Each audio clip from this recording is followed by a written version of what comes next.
Assalamualaikum warahmatullahi wabarakatuh. Saat ini kami melaksanakan program pemberdayaan masyarakat olah bambu. Kami menuju ke saat ini kami berada di Desa Bait Lampur.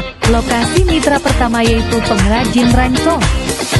Ini ada kelok je, ini ada kelok alami yang jarak ni duk bunyi.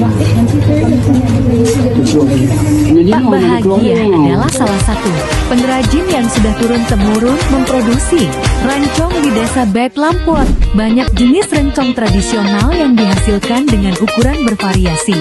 Namun sayangnya dalam proses produksi masih menggunakan alat tradisional sehingga membutuhkan waktu yang lama. Penjualan rancong selama ini dilakukan dengan distribusi ke agen.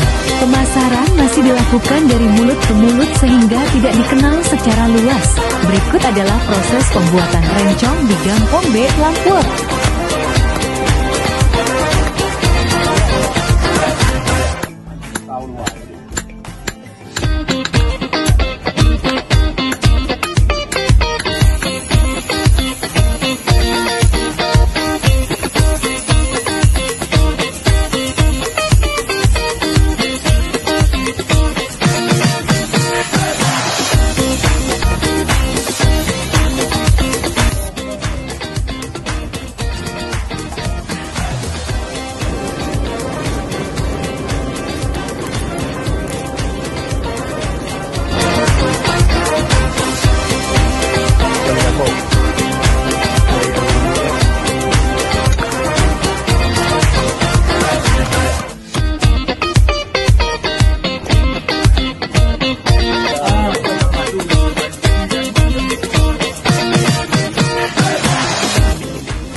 Itu sehingga kita bisa jual.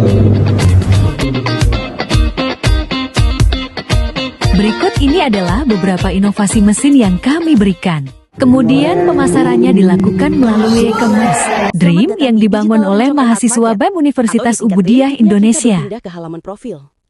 Di sini pengguna dapat mengenal lebih dekat asal-usul produk dan pengrajinnya. Pada tampilan sebelah kiri, terdapat profil Desa Bait, Kecamatan Baitusalam, Kabupaten Aceh Besar. Sebuah desa yang dikenal sebagai pusat pembuatan rencong tradisional Aceh. Deskripsi singkat di bagian bawah menjelaskan kondisi sosial, ekonomi, serta kegiatan masyarakat yang masih menjaga tradisi turun-temurun. Kita masuk ke halaman meranda utama. Kita melihat halaman pembelian produk. Hasil dari kegiatan PKM BEM ini berupa produk inovasi rencong sebagai cenderamata budaya lokal Aceh.